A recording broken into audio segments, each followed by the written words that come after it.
Kalau mau nyari yang sempurna, bukan di dunia tempatnya.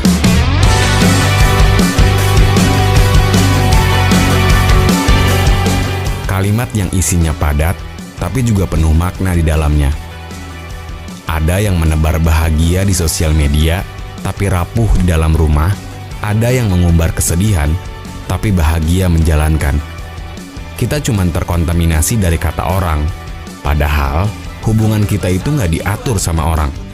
Ini kan soal perasaan, karena realita hubungan itu bukan sekedar kasih sayang, tapi juga mental kesabaran dan ketekunan.